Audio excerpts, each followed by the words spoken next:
Minneapolis. The mayor expressing his anguish in front of a sea of police officers.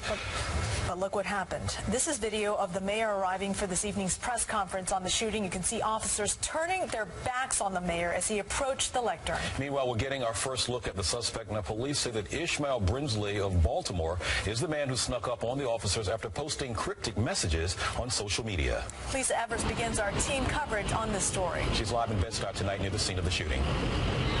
Well, Antoine and Christina, this execution-style shooting of these two police officers, which happened just over here, has stunned everyone. And tragically, it happened just as the NYPD was receiving a warning from the Baltimore Police Department that a gunman was on his way here, determined to kill cops. Today, two of New York's finest were shot and killed with no warning. Police officers Rafael Ramos and Wenji and Lou were in their marked car having lunch near Myrtle and Tompkins Avenues in Bed-Stuy, part of extra patrols requested by the community. Police Commissioner William Bratton says they never had a chance. The suspect, who has been identified as 28-year-old Ishmael Brinsley, walked up to the police car. He took a shooting stance on the passenger side and fired his weapon several times. Let me show you what you didn't see in the official press conference. In this phone video given to me by police sources at the scene, you see officers, including PBA President Pat Lynch, turning their backs on Mayor DeBlasio as he walked into Woodhull Hospital to speak with the police officers' families. It's clear that this was an assassination. These officers were shot execution style. Police say the 28-year-old suspect, Ishmael Brinsley, shot his girlfriend in Baltimore. The woman's mother alerted police when she saw his Instagram post that said, "I'm putting wings on pigs today. They take one of ours. Let's take two of theirs. Hashtag shoot the police. Hashtag RIP Eric Garner. Hashtag RIP Mike Brown.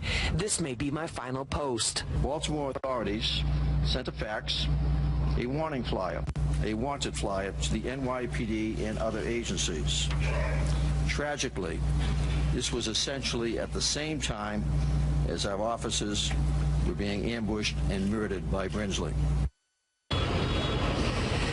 Now, all night long, I have been receiving text messages from people, a cross-section from all over the city. So many my phone has died twice, but they're all saying basically the same thing, that they're sickened by what happened and determined not to let this tragedy inflame the already tense atmosphere here on these streets. We're live in Bed-Stuy. I'm Lisa Evers, Fox 5 News. Antoine and Christina, back to you. Lisa, thanks so much. Well, after tonight's news conference, the mayor sent out a tweet expressing sorrow over the deaths of officers Lou and Ramos. Now, he wrote, "When police officers are murdered, it tears at the foundation of our society.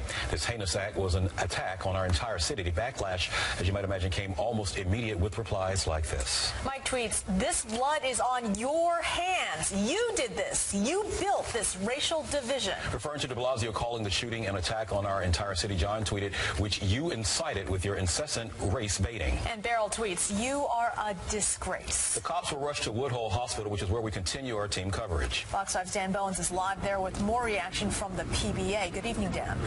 Christina and Antoine, an emotional scene here at Woodhull Medical Center in Brooklyn, just less than a mile from where these two officers were shot, where they were assassinated this evening. Just a few minutes ago, their bodies were escorted from the hospital. We have some video that we can show you. You can see rank and file of the NYPD standing at attention, literally hundreds of them, some in uniform, others in plain clothes, crowding the ramp and street outside the hospital. Some of those officers had tears in their eyes, all feeling the burden of this loss. The deaths of their fallen comrades, described as a crime against the entire city. PBA president, that's the police union, Pat Lynch, held a press conference separate from the mayor and police commissioner moments after those bodies were escorted out. That is very unusual and is a clear sign of the rising tensions between the mayor's office and the union.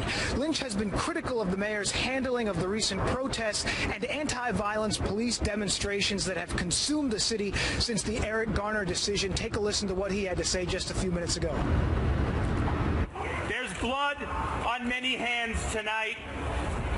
Those that incited violence on the street under the guise of protest, that tried to tear down what New York City police officers did every day. We tried to warn, it must not go on, it cannot be tolerated. That blood on the hands starts on the steps of City Hall in the office of the mayor. Starting today, we started the mourning for our brother police officers. And we've heard from several elected leaders throughout the city and civil rights activists, including Al Sharpton. He says that he spoke with the Eric Garner family. They are criticizing this shooting. They say it has no place in this society. Now, any connection between this apparently deranged individual who came to New York City with the sole intention of killing these two police officers and those demonstrations that we've seen, which have primarily been peaceful, is clearly unknown at this point. What is clear is the pain on the faces of those officers, those men and women of all races, black, white, Latino, Asian, standing on the ramp and on the street outside of the hospital this evening, those officers who tonight are mourning the loss of one of their own. Christina and Antoine, back to you. Dan Bowens in Bed-Stuy, Brooklyn. Thank you so much, sir, for that report. Recently, there's been a lot of pressure on the mayor to mend his relationship with the police. We want to take another listen to the mayor as he offered his condolences. Our hearts go out to their families, to their comrades in arms at the 8-4 precinct, to the larger family of the NYPD. We honor the EMTs, the doctors, the nurses, everyone at Woodhull who tried valiantly to save their lives and couldn't.